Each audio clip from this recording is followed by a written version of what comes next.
네, 오늘의 경제핫 이슈를 키워드로 풀어봅니다. 키워드 경제 정철진 경제평론가와 함께하겠습니다. 네, 오늘 첫 번째 키워드 뭡니까? 첫 번째 키워드 바로 이겁니다.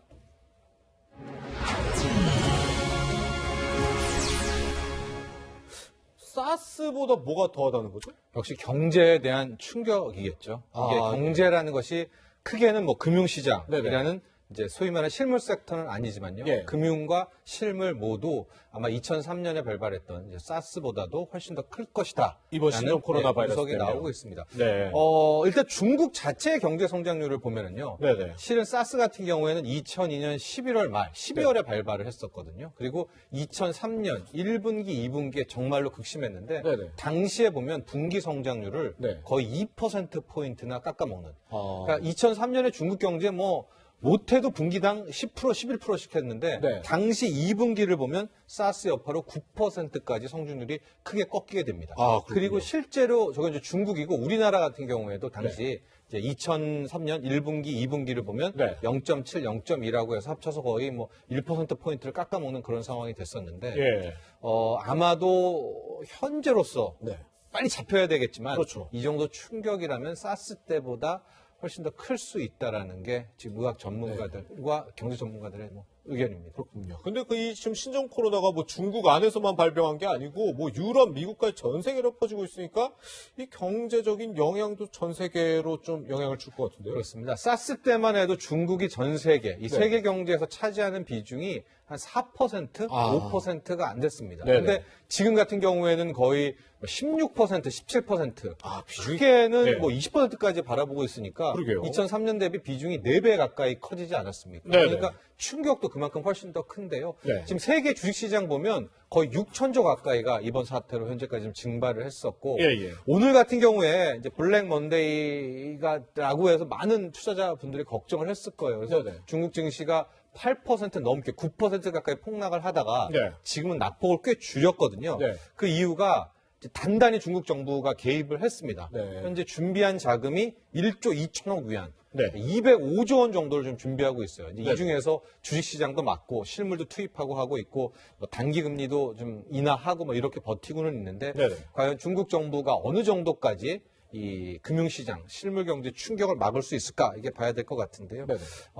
실질적으로 가장 중요한 것은 중국 내에서 먼저 이것이 잡혀야 된다라는 겁니다. 그러니까 경제 충격에 있어서는 굉장히 중요한 포인트라고 볼 수 있습니다. 어쨌든 이 신종 코로나 바이러스 발병한 이후로 이 민간 경제 연구원 등에서도 많은 보고서가 나왔을 것 같은데요. 네, 그렇죠. 그러니까 이게 중국에 집중되느냐 하고 이것이 중국에 이어서 국내로 퍼지느냐에 따라서 좀 네. 충격이 훨씬 더 큰데요. 시뮬레이션 자료를 좀 보면 중국에서 집중될 경우에는 한 네. 0.2에서 0.3%포인트 정도 올해 성장률을 연간으로 이제 깎아 먹을 수 있겠다라고 하고 뭐 관광 이 정도가 줄어들게 되는데 문제는 중국도 계속되고 이것이 우리나라에 뭐 있어서는 안 되겠지만 확산될 경우에는 예. 거의 0.7%포인트까지 깎아 먹을 수 있을 정도의 심각하네요. 심각한 재료입니다. 그러니까 올해 정부가 2.4% 경제 성장률을 전망했는데 네네. 여기에서 막 그 분내 확산을 붙잡지 못한다면 중국과 함께 네. 0.7%포인트가 깎인다라고 하면 네. 정말 큰 타격이라고 볼 수 있겠죠. 네.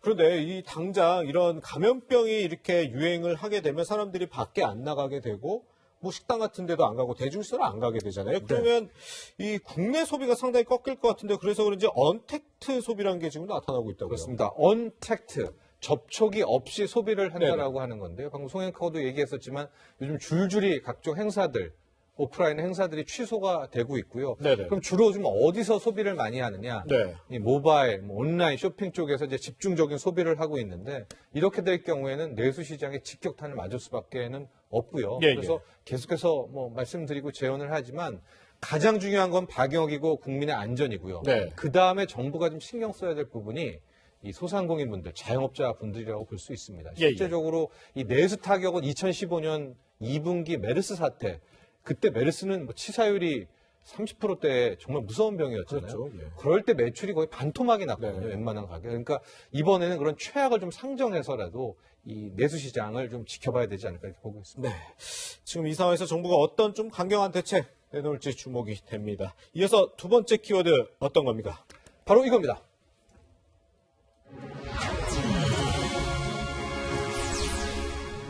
밥숟가락 이건 또 뭡니까? 우한에 있는 교민들 어쨌든 무사히 잘 전세기를 통해서 오지 다행이죠. 않았습니다. 예. 근데 그 과정에서 네. 한 현지 우한 영사관 관계자가 예. 이제 올린 글이었는데요. 예. 그 조원태 이 한진 회장이 실은 1차 전세기에 탑승을 하지 않았었습니까? 그렇죠. 예. 근데 그 모습을 보고 네. 밥숟가락을 얹었다. 이제 이렇게 빗대어서 이제 이야기를 한 건데요. 예. 크게 두 가지 부분이었었습니다. 네네. 거기까지 왔는데 내리지 않았다. 네. 내려서 막 실질적으로 지시를 해야 되는데 비행기 아니 이건 주장입니다. 그렇죠. 그 예. 우한 관계자의 영사관 관계자의 또 하나가 자리가 되게 부족했었는데 네. 비서까지 동행하면서 예. 오히려 폐를 끼쳤다라는 이제 주장을 하고 있는 이제 그런 대목이 있었죠. 조원태 회장 입장에서 이제 대한항공기니까 자기가 좀 진두지휘한다 이런 모습 보이려고 했을 텐데 상당히 억울할 부분도 있겠어요. 그렇죠. 그래서 여기에 대해서 대한항공도 본격 이제 해명을 네네. 했는데요. 실질적으로 내렸다라는 거죠. 내려가지고 예. 교민들 탑승을 했었다라는 것이고, 네네. 그 우한 영사관 관계자는 비서를 동행했다라고 해서 자리가 오히려 더 민폐였다라고 하는데 네네. 비서를 동행하지 않았다 이렇게 이야기를 하고 있고요. 네네. 실질적으로 이 전세기에 대한 비용은 이제 탄 분들과 뭐 소중의 뭐 탑승료, 그렇죠. 정부의 세금 뭐 이렇게 될 텐데 네네. 아직 뭐 뚜렷하게는 아니지만 네. 이래저래 전세기를 띄운다는 것은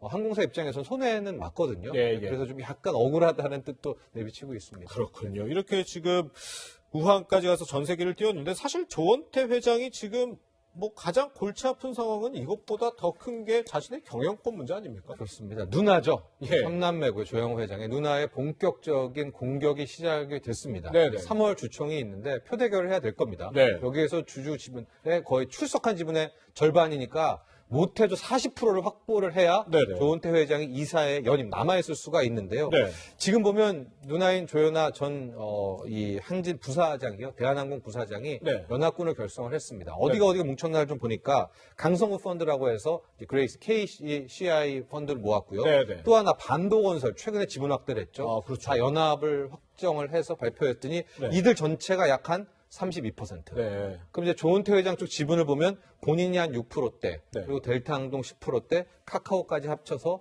17, 약 18 이 정도가 되니까 네네. 이 정도 상태에서 소액 주주를 모으기는 좀 쉽지가 않거든요. 그렇겠네요. 그러면은 조은태 회장 입장에서는 어머니와 조현민 씨 네. 동생의 지분도 얻어야 되고요. 네네. 나머지 소액 주주들의 표를 정말 많이 얻어야 되는데 네. 이게 3월 주총이 쉽지는 않겠다. 네네. 이래저래 좀 어려운 국면에 빠졌다고 볼 수 있겠습니다. 근데 이 델타항공이랑 카카오라고 해서 조원태 회장의 확실한 우호 지분이라고 할 수 있는 거예요? 그것도 좀 미지수이긴 한데요. 예, 왜냐하면은 델타나 카카오는 어쨌든 기존 사업을 위해서 뛰어든 거잖아요. 네네. 근데 현재 사업을 경영하고 있는 주체는 조은태 회장이니까 그렇긴 하죠. 아마도 조은태 회장 쪽에 더 손을 들어줄 거라는 분석인 거고요. 네네. 이 반대 연합군 같은 경우에는 확실하게 우리는 아니다라고 얘기를 했고 동맹을 맺은 거고요. 또 하나의 변수가 국민연금이 있거든요. 예, 예. 근데 이제 국민연금 같은 경우에는 수취주식 코드가 지금 확실하게 정립이 된 상황이 아닙니다. 그래서 네네. 여기서 반대를 던질지 아닐지 기권을 할지 국민연금은 이번만큼은 이제 예. 3월 주총만큼은 약간 미지수이기도 하고요. 이래저래 지금부터 아마 조은태 회장 측근 쪽에서는 우호 지분 모으기에 총력을 다할 것으로 지금 보게 되고 네, 있습니다. 그런데 그동안에 어머니 이명희 씨 같은 경우는 저희 여러 이제 기사를 보면 조원태 회장보다는 좀 조연아 전 부사장한테 조금 더 기울어져 있는 거 아니냐? 이렇게 좀 분석을 할 수 있는 에피소드들이 많았거든요. 에피소드들도 많고 뭐 각종 나오는 정보지에 보면은 네네. 막내 딸이 조현민 씨를 오히려 또 더 좋아한다는 얘기도 나오고 있고요. 그래요? 예. 그런데 또 다른 편에서는 조은태 회장을 밀어줄 것이다.